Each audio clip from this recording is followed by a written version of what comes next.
Installée sur une parcelle de surface d'environ 2 hectares, sur les 20 prévus par le projet du champ gazier de Logbaba dans le 3e arrondissement de Douala, c'est une centrale à gaz naturel tournant en plein régime qu'a visité le gouverneur de la région du littoral, Joseph Betty Assomo, sur invitation du haut-commissaire de Grande-Bretagne à Yaoundé, son Excellence Bharat Jossi. C'est un projet qui,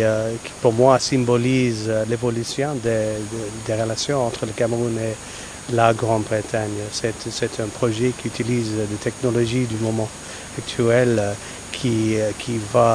fournit du gaz qui est vert, qui est propre, qui est beaucoup mieux pour l'environnement et qui est bon pour les consommateurs camerounais parce que ça, pour les entreprises, ça peut réduire les coûts beaucoup, 30%. Pour les entreprises et pour les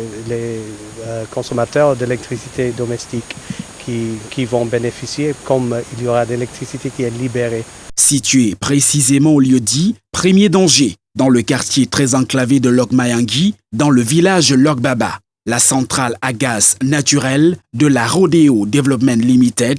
filiale de la multinationale britannique Victoria Oil and Gas, est une usine onshore construit en un an, produisant 1 million de mètres cubes jour et favorisant depuis 3 ans dans sa phase expérimentale l'alimentation de 5 usines en énergie électrique, ceci grâce à 13 km de pipeline selon le directeur général Jonathan Scott Barrett. Cette usine, qui a coûté environ 80 millions de dollars selon le manager, ambitionne de connecter à l'avenir 20 usines dans les zones industrielles de Douala grâce à la construction supplémentaire de 20 km de gazoduc. Concernant les indemnisations des populations riveraines recensées, le directeur général de la Rodeo Development Limited rassure, l'argent est disponible, reste que l'État du Cameroun, par l'entremise de la Société nationale des hydrocarbures, procède à la répartition. Le décret était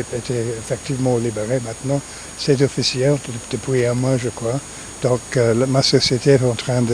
d'organiser ça avec les autorités ici et avec la société SNH. Avec une stabilité des prix annoncée pendant 5 ans, durée de sa phase pilote, l'usine à gaz naturel de Logbaba, favorable à la production d'énergie électrique, est présentée comme non nocif à l'environnement, devra permettre à l'avenir d'accroître le rendement et la production des usines et réduire leur dépendance à l'énergie électrique produite par AES Sonel et largement déficitaire face à la demande. C'est donc une grande réalisation magnifiée par le patron de la région du littoral et qui traduit l'excellence des rapports entre la Grande-Bretagne et le Cameroun qui a fait l'objet d'une visite du gouverneur Joseph Betty Assomo.